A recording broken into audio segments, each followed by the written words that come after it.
Marae. No tēnei wiki I puta I te whakataua nā hinara, e kore ia e tautoko I te pire whakakore I te ture takutai moana. He nui ngā tau kupu irere, I ngā kokonga katoa o te wharepāremata mo taua whakatau.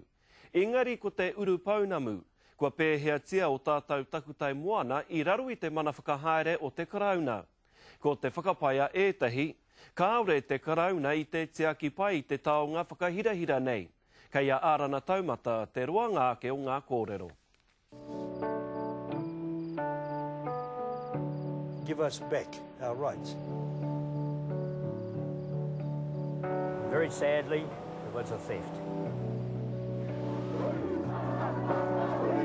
We're going to put up a private members bill for the repeal of the Foreshore and Seabed. Mai te wā I hainatia ai te tiriti o Waitangi I tono atu ai ngā iwi o te motu mo te takutai moana. Engari I te tau iwi te kau māwhitu, ka pute te whakatau a te kōti whenua Māori mō ngā tono takutai moana a ngā iwi o te tau ihu o te waka. Hei tā te kōti e whai mana tonu ana aua iwi ki te takutai moana. Ko Ken Hingston te kai whakawā o taua tono. Kai te kaha tautoko a ia I te pire whakakore I te ture takutai moana. I support it in its entirety and it's long overdue. It shouldn't have been, the Foreshore and Seabed Act should not have been passed in the first instance. I pira hia te whakatau a te kōti whenua Māori e te karauna. I riro nā te kōti pira tēnei take I whakawā. No te taurua mano mātoru I ki te paitapu o te kōti pira, mea he ngā iwi kia haere ki te kōti matua, tono atu ai mo te takutai moana o rātou ake rohe. Tere ana te whakautu a te kāwanatanga, hei tāna ka hangaia he ture kia kore ai ngā takutai moana e aukati hia e ngā Māori. In the government's view, this outcome is not necessarily desirable because it would exclude a traditional interest that all New Zealanders have in access to the sea and the foreshore.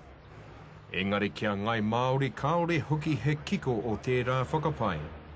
If this translates way down the track into we're taking all the beaches and all the foreshore back, I mean, it's a preposterous situation to consider, and we don't want it. We have allowed that access since time immemorial, since Pākehā came here. And I believe that any restoration of our rights could include the right for recreational access to all New Zealanders to continue.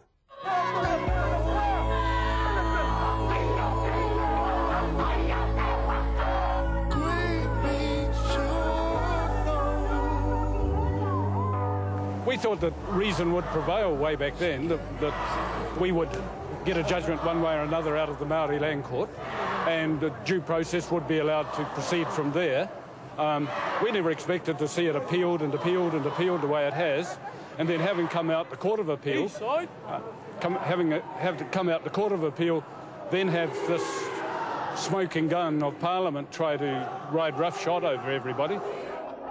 Haunga no ngā whakahe a ngā karangatanga iwi o te motu, ka whakaturea tonuhia e reipa me Aotearoa tuatahi te pire takutai moana. Queenie with a company of warriors, not warriors.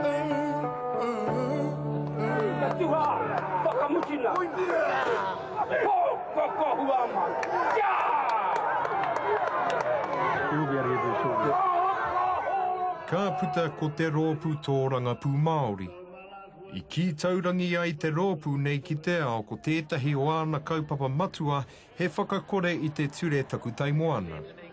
We're going to put up a private members bill for the Foreshore and Seabed, repeal of the Foreshore and Seabed. This could be the big chance. And therefore, we would hope that the big party got behind it. Because there are pluses for all New Zealand in this revocation. Engari no tēnei wiki I tai mai te rongo ki te rōpū tōranga pū Māori, e kore tana pire e tautoko hia e nāhinara. We didn't support a repeal of the legislation with no solution. I made that position clear to both the Maori Party co-leaders. The issue for us is about injustice, and the way to address injustice is justice. So we are very disappointed that they didn't have the courage to go out there, provide leadership to the people and discuss this matter in the way that we believe that they could have. We spend a lot of time as a country criticising Fiji and what's happening there, Australia. Well, it's not too good in our own country, and this could be a very much part of the healing process. Kei te wanga nō hoki ētahi Pākehā, kei te kaha whakahera tau I te kari maina o te papamoana. KASM is a community organisation charged with increasing community awareness on the dangers of seabed mining. We're against the environmental damages that can occur. Many of the decisions are being made without taking into full account the environmental damages that can occur. We can have a massive erosion, we can have loss of our Maui dolphin, loss of our shellfish, many, many risks. People who are concerned about the loss of the enjoyment of their beach, Maori who are concerned about the loss of the mana of the ocean, of Tangaroa. People, again, I said from a fisheries point of view, surfing.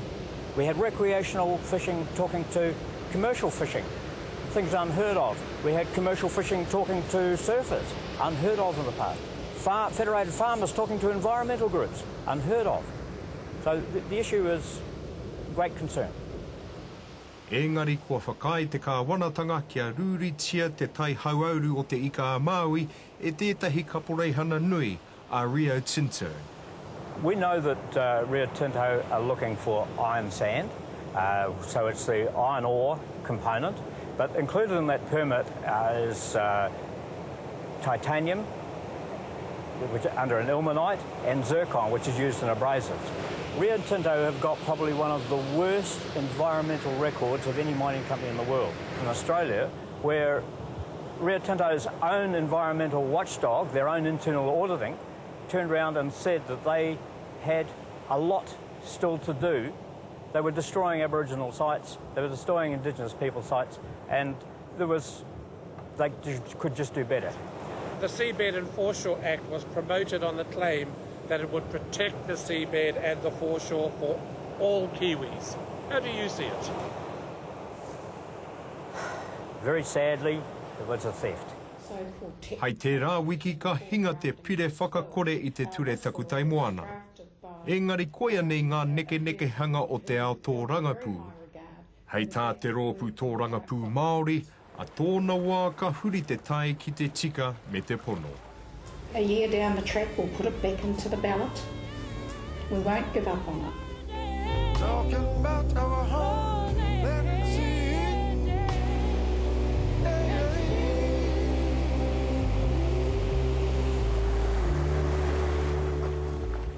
A muri ake I ngā whakatairanga ka tū anō te puehu ki Wainganui I ngā māngai tōrangapū o te whare pāremata.